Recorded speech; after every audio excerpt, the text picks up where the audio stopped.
លើកទី1ក្នុងឆាកជីវិតដែលខ្ញុំបានឃើញ snow ធ្លាក់បែបនេះហើយទស្សនភាពបែបនេះគឺនៅតំបន់ Fuji នៅក្នុងប្រទេសជប៉ុន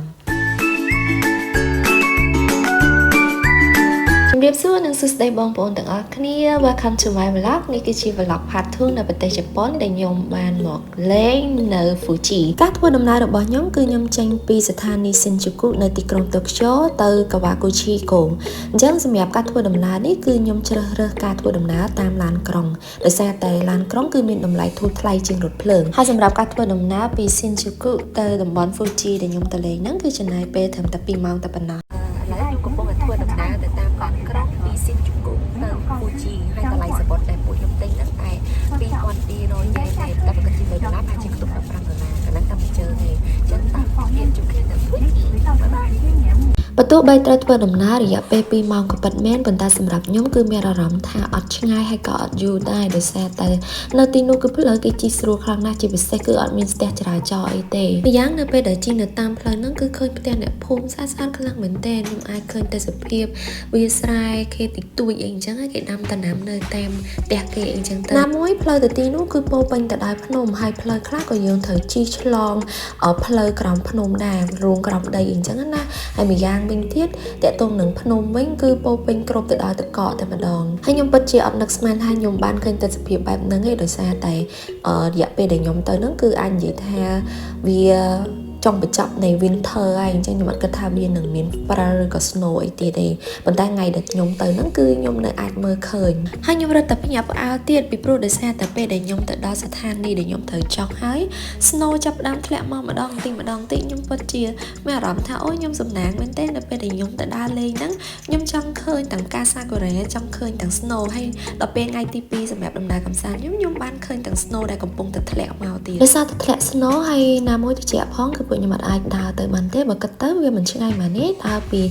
station ហ្នឹងទៅកន្លែងខ្ញុំស្នាក់ហ្នឹងតាម1គីឡូដីទេប៉ុន្តែវាតិចអញ្ចឹងអត់អាចដើរ overly បានទេក៏ហៅតាក់ស៊ីជិះតែម្ដងទៅហើយនៅនឹងតាក់ស៊ីថ្លៃណាអ្នកទាំងអស់គ្នាត្រឹមតែ1គីឡូដី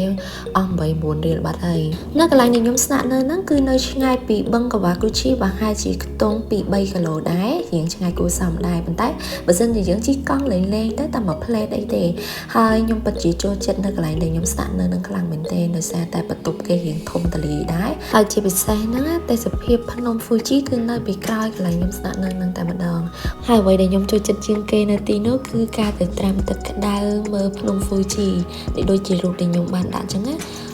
គេងត្រាំទឹកក្តៅមើលភ្នំ Fuji អូយមានអារម្មណ៍ថា relax ខ្លាំងមែនទែនដោយសារវាជាលើកទី1ដែលឃើញ snow អញ្ចឹងអារម្មណ៍ថ្ងៃហ្នឹងគឺពិតជារំភើបខ្លាំងមែនទែនគ្រាន់តែទៅដល់គឺយកអីវ៉ាន់ទៅទុកដាក់កន្លែងគេហើយគឺចេញមកលេង snow តែម្ដងអត់មានខ្លាចផ្ដាសាយអត់មានខ្លាចអីទេនិយាយទៅពិតជារំភើបមែនទែនអារម្មណ៍នៅថ្ងៃហ្នឹងថ្ងៃដែលខ្ញុំទៅដល់ហ្នឹងគឺរៀងល្ងាចដែរហើយគឺទៅណាអត់បានឆ្ងាយទេហើយម្យ៉ាងធ្លាក់ snow អញ្ចឹងផ្លូវពិបាកធ្វើដំណើរទោះបីជួលកង់ក៏គេអត់ជួលឲ្យដែរអញ្ចឹងក៏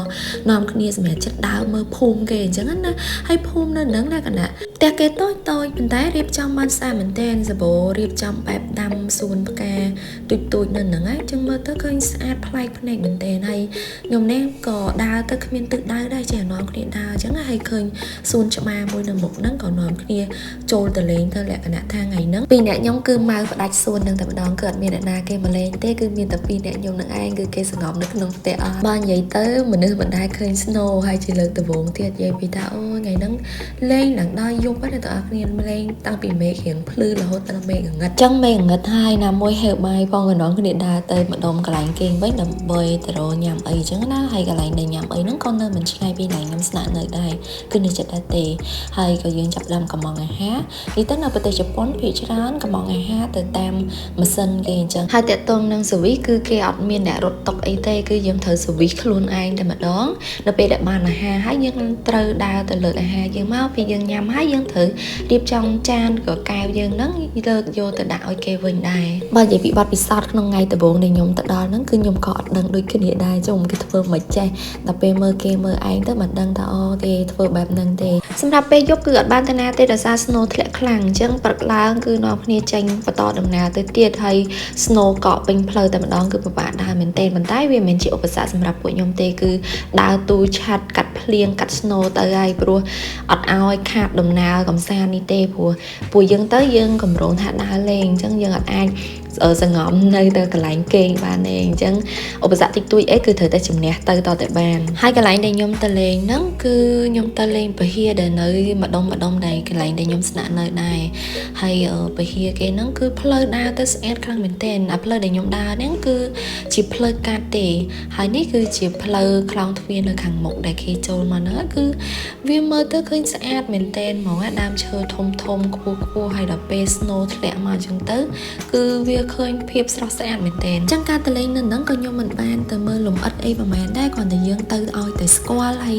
មើលពីទលាបទលាប់គេដែលគេនៅហ្នឹងគេធ្វើអីខ្លះអីអញ្ចឹងណាអញ្ចឹងសម្រាប់ដំណើរកំសាន្ត part 2 នៅប្រទេសជប៉ុនគឺមានតែប៉ុណ្្នឹងឯងបងប្អូនទាំងអស់គ្នាអរគុណសម្រាប់ការទស្សនាជួបគ្នានៅវីដេអូក្រោយជម្រាបលាបាយបាយ